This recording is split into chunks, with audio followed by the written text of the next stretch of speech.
Hello, and welcome back to another episode of Critical Reactions with your host, Bryan.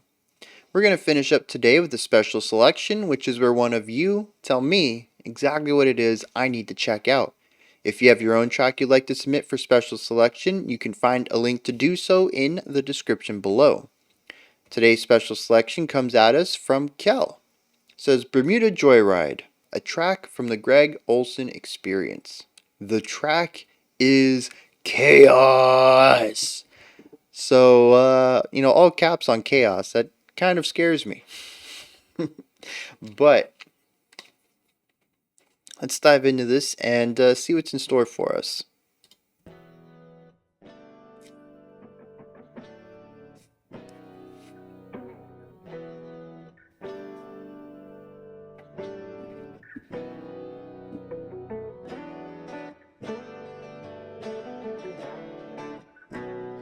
Not exactly how I would expect a chaotic song to start, but okay.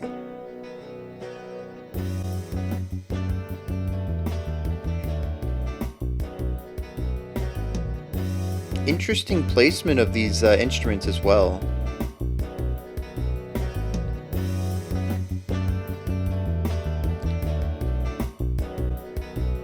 Like, not just the panning, that's kind of normal, but just how distant the guitars felt and how, ooh.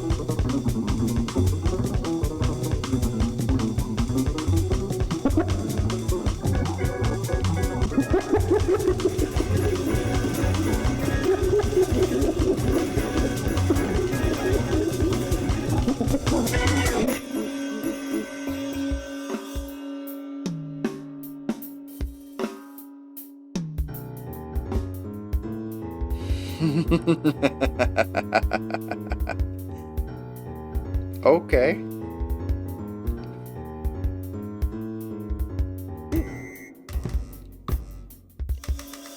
It seemed like there was a tempo discrepancy there between the drumming and the piano.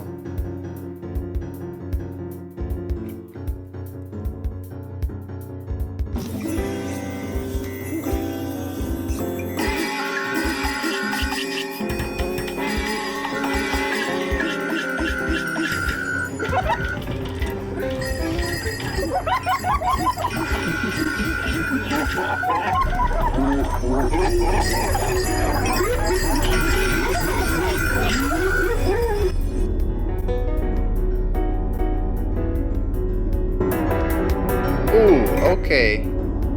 So we're playing around with volume here.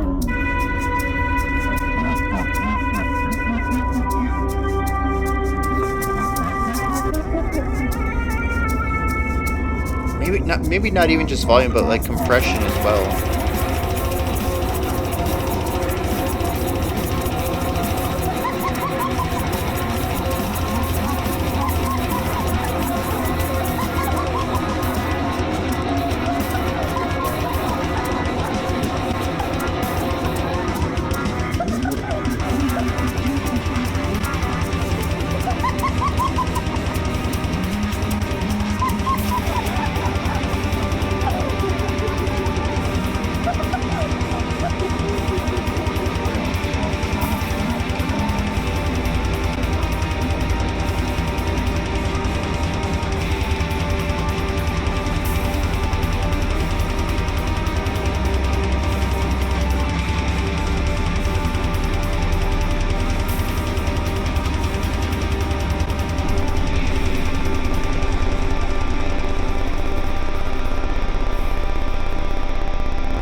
All right, let's start at what we know, and we'll explore from there. We'll see what kind of things we can end up deducing about the song, starting from what we know. This is very artsy, very avant-garde. It is designed specifically not to use musical ideas in a way that we typically think of music, but to use them as components of abstract sound to trigger or create specific vibes or emotions or memories. It is not too dissimilar from what I kind of appreciate about abstract painting, where it's not necessarily about what it's doing specifically, it's about the subversion of the tools, the subversion of the techniques, and utilizing them in a way that is unusual and typically, being that it's a visual format, visually disorienting to a way that the listener must bring their own experiences and biases to the work of art in order to get anything out of it. It is not something that tells you anything, it is something that asks you to find the meaning within it. This is very similar to that in that we have the components of music here. We have sound, we have silence, we have instruments. We have some instruments are even used in ways that we would expect them, such as the sort of quasi black metal element there at the end with the double bass kicks and the tremolo picking, and sort of the country guitar work at the beginning, and followed up by a pretty standard four chord blues progression. Um, we see a lot of these regular uses of instrumentation and composition throughout, and but then through the middle we begin to hear music created both in unusual ways of using the instruments that we've heard before, or in using unusual sounds that are not typically musical in a musical fashion. We are in multiple variations creating music in unusual ways. And so the end result is not necessarily a song that sounds like a song, but is definitely song-like, in the same way that abstract painting is not really a painting, but certainly a painting. We can view it as both random strokes on a canvas and also something profoundly resonant with us. And that's what I'm seeing here. I still appreciate this. I can hear it as a song, but it's not exactly song-like in every manner. There's a lot of deconstruction of what a song is. And because of that, we have something that fits in between the ideas of being song and being noise. And so it makes it difficult to speak about because going back to painting, and if it isn't clear yet, I think I've brought up painting specifically a lot on this channel. For metaphors, I'm a huge fan of paint and painting. I really enjoy not just what people can create when they replicate, say, a landscape or a person, but really digging into abstract art and looking at the minutia of it. you know, things like brush strokes, and color composition.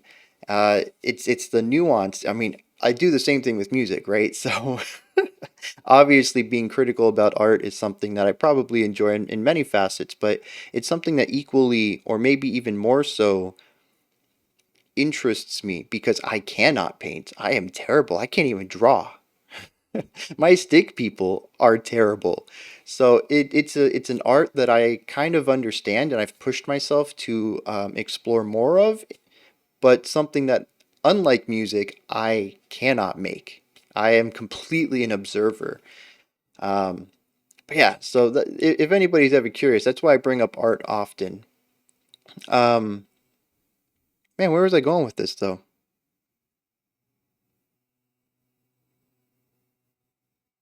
Oh, yeah, yeah, yeah, yeah. So, I can dig into this, right? And I can look individually at what each of these sections are doing, what instruments are being presented, how they're being utilized, both in a normal fashion or even in an unusual fashion.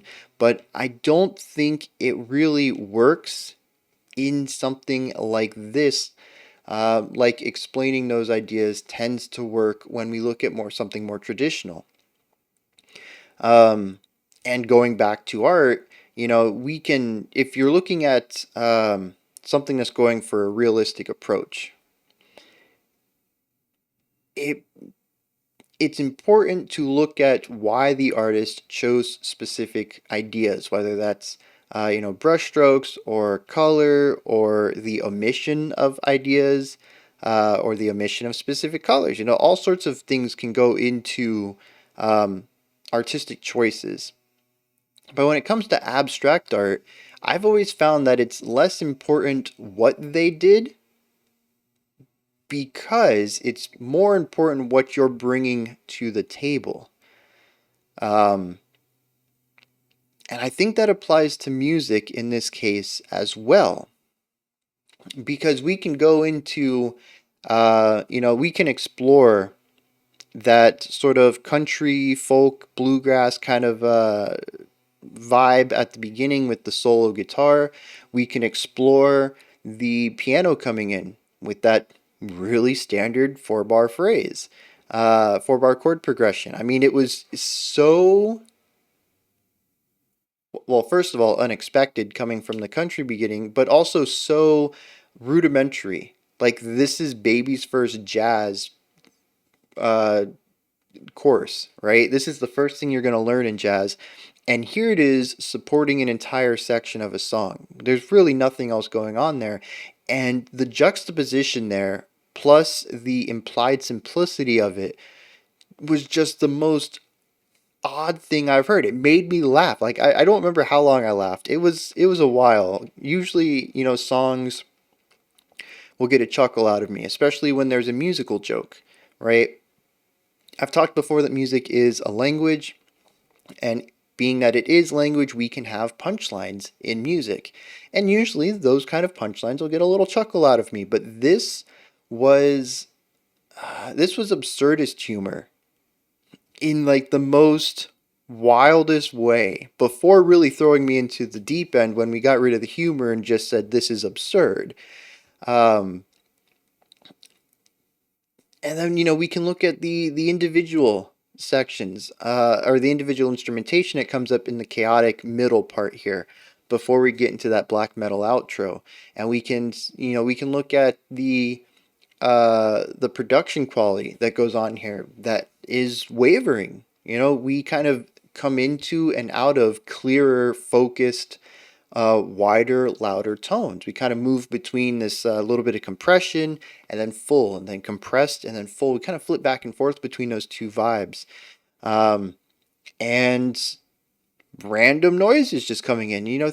What does all of this mean? But that assumes that all of it is supposed to be interconnected and explored individually.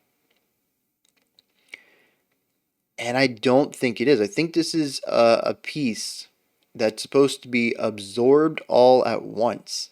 You're supposed to move along with the experience, not really focus too much on any specific idea, and come out the other side having gone through a series of emotions and kind of figure out what that means. And because of that, it's difficult to analyze because I don't think that there is any singular vision here. And that's not to say that any other song has a singular definitive vision. There's definitely going to be the authorial intent, but as with any art, what you bring to the table can influence or color your experience with it. There are many times when I've walked away from a song and said, well, that's how I felt about it. And there's been comments like, nope, you're way off. And like, yeah, that is certainly going to happen. Um, each listener is going to hear a song and interpret it differently.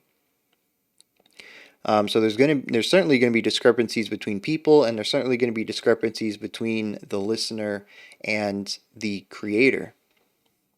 But here, it's almost to the point where there isn't even this intended or general or focused concept. This seemingly is a random bunch of ideas, obviously not random, but it seems like that on the surface, that is intended to have the listener explore whatever they feel fits closest to it. I'm not sure that the Greg Olsen experience, which I don't know if is Greg Olsen the person in the band, or did they just name their group the Greg Olsen Experience? Like, I don't know where that fits. So I'm going to call it the Greg Olsen Experience.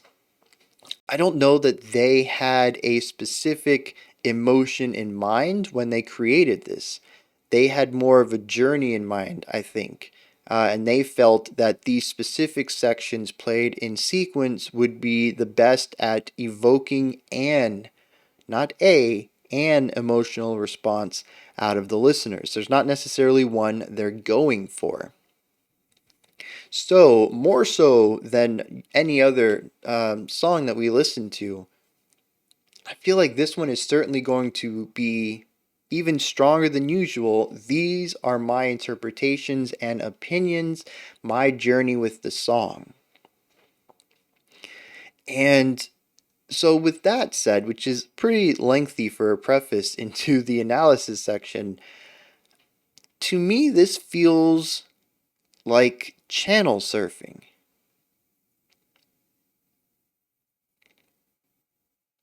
until it doesn't. And that's kind of weird because, like, so we jump from country to blues to organ playing, I think was the third one. And at this moment, these are all isolated ideas. They fit within their own area, and there's not much of an overlap. I think the organ piece came in really hard, with like this really hard pressed, very accented first note or chord that came in over the jazz playing, and it was very abrasive. Um, but it was this one note. It's not like we had really, started to combine ideas. And they were still pretty much in isolation. It was like channel surfing. Eventually, though, it hits a point where it feels like we're seeing multiple channels at a time. And they're kind of cross fading at different levels, fading into and out of auditory existence, and sort of like fluctuating the strength of specific concepts. Because normally, when we talk about mixing, we talk about individual elements. Maybe the bass kick wasn't loud enough. Maybe the guitar was too loud. Maybe the vocals were too high in the mix and need to be brought down a little bit. Stuff like that, though. We're looking at individual instruments. But here, instead of individual instruments, we should be looking at ideas. Because it feels like these sections are mixed as one idea, right? So, we have this organ piece, but then we also have these multiple noisy instruments, right? And they're sort of fluctuating which one has volume dominance. And we're not looking at any of the individual instruments in the noisy section. We're not looking at the individual instruments of the black metal part. They are all moving in unison. They are being compressed together. They are being widened together. They are having their volume fluctuated together. It's not so much about the individual instruments, it's about the vibe that they create and how that vibe is produced against another one. Again, not looking at the individual instruments in the other one either. And it's really interesting because in that way, it's almost like a meta level of viewing the production, where normally we would be looking at how the individual instruments are mixed against each other. Now we're looking at how individual songs are mixed against each other because we are listening to multiple songs at a time. And it's an interesting idea of layering that I don't think I've heard before. or at least have not made this connection before. Because this does feel like a series of full songs vying for the power to come through fully. It's almost, not so much like TV channel surfing, but radio channel surfing. When you especially not necessarily get between two channels, and I know this might date me a little bit because radio tuners are digital these days, so it's hard to get between. But certainly, you're driving in a car or something and you're between two signals and you're kind of picking up two stations, two yeah, two stations at the same time. And as you are moving in your car, one station comes in a little stronger, the other one comes in a little stronger. They fluctuate, but you're always kind of hearing both of them, just at different levels of which one's dominant. And that's what this feels like at times, where we're not necessarily listening to the mix of a single song, we're listening to the mix of multiple songs simultaneously, which is just kind of mind blowing. Like I said, it's very meta. I can't say I've heard another song like this. But what it brings into play is this idea of um, producing a sound not for optimal listening, but for narrative purposes. And this is something that, I mean, technically we have talked about before with stuff like black metal, where maybe we get into some lo-fi stuff and it is purposefully narrow, purposefully lo-fi, um, because that's the vibe, the emotion, the atmosphere they want to pull out of it. But here we're actually looking at production modulation rather than aiming for a specific sound, zeroing it in and leaving it. We're modulating it, right? I've talked about how at one point, I think it was like 2 minutes in or something like that, uh, I think it was the black metal sound, the tremolo picking guitar and the bass kicks on the drum kit, they would be narrow and really focused and kind of muffled, and then they would open up and they would be very clear, loud, dominant, volume wise. They'd be louder than everything else, and they'd bring it back down a little bit. And just this idea of having the production tell the story as a melodic device, right? The guitars weren't really moving, they were like playing a single chord or single chord progression. And then the bass kicks are just providing a rhythmic component, but there's still a sort of melodic story being told by the sounds, the way that these notes are being delivered to the listener, and especially what they're being played against, which is something completely different. So, we have this evolving idea of shifting focus or shifting perspective. And unfortunately, I just don't know where to take that. That seems to be the whole thing the song is doing. I think I can have an appreciation for the variety here, assuming the Greg Olsen experience has programmed all of this or has recorded all of this. It's very possible that some of this ends up, being samples. They took pieces of a black metal song, and used that sample and modulated it against something else. Maybe the noisy section is what they excel at, being that I think that was all electronic, but the country and jazz and rock sections, they could have just been pieces of other songs. I don't know. I don't know who the Greg Olsen experience is. I don't know what instruments they play. I don't know anything about them. So I can't even make any inference into the musicianship of it. I can only speak on the intellectual level of combining all of these different things and calling it a song. But what I can speak about is how it made me feel. And that's kind of what I alluded to at the beginning of this video. And even there, I don't quite know. Bermuda Joyride immediately put me in the mind. Well, it didn't immediately put me in the mind. But once we started hopping around ideas, it put me in the mind of Bermuda Triangle. And I'm not sure if this is necessarily what they were going for, but again, with abstract art, I feel like the listener is supposed to bring their own interpretation to the to the song, to the art, that there isn't really an intended one.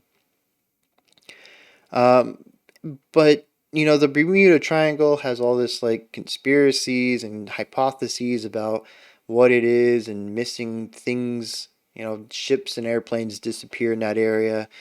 And the old folklore, the story of the Bermuda Triangle being a portal to another dimension kind of vibe. And that's what I felt like here was portal hopping, dimension hopping, moving from one idea to the next, and possibly the dangers of that. Uh, you know, Either going into a dimension that is beyond our comprehension, which would be the chaotic one, or necessarily just the physical limitations of the human body to go through these portals, and sort of the deconstructive process that happens there. The breakdown of the body as the particles are transmitted across time and space, and possibly not being reconstructed properly uh, on the when we come out of the portal. And that's just a very weird vibe to get from this. And maybe that's kind of what they were going for. Probably isn't. But, I really got nothing here. This is a wild song. And, pure chaos. I think that's definitely a good description of it. Uh, who was this? I don't remember. Oh, yeah, Kel. Yeah, just the track is chaos, 100%. I can't disagree with that at all. Um, and so it really makes me curious to hear what you guys got out of it. What was your mind going through? What kind of visuals did you see, or what kind of physical sensations or emotional sensations did you feel while you were listening to this? Overall, I was just kind of confused and constantly taken off guard.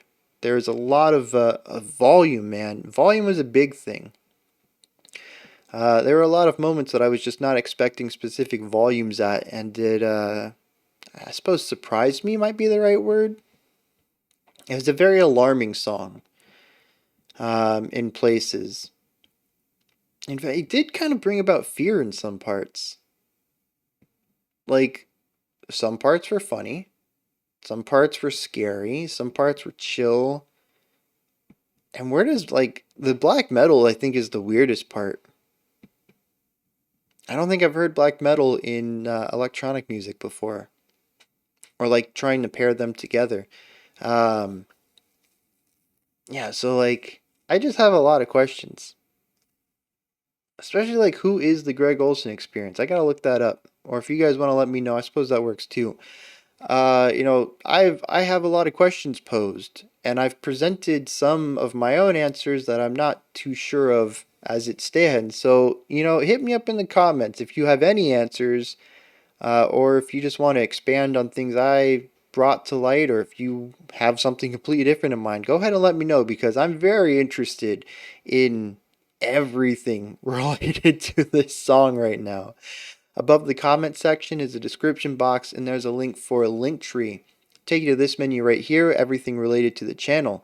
You can follow me on Twitter, join the Discord community, follow me, join the Patreon, submit special selections. It's just a bunch of stuff in there. Go ahead and check it out.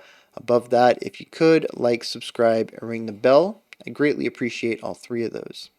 All right, that wraps it up for today. We have one more day this week. We're going to finish up our bad songs theme and look at a creator request tomorrow at 5 p.m. Eastern Standard Time, 9 p.m. UTC. Until next time, remember to be critical but not cynical of the music you listen to, and have a fantastic morning, afternoon, or evening whenever you choose to watch my videos.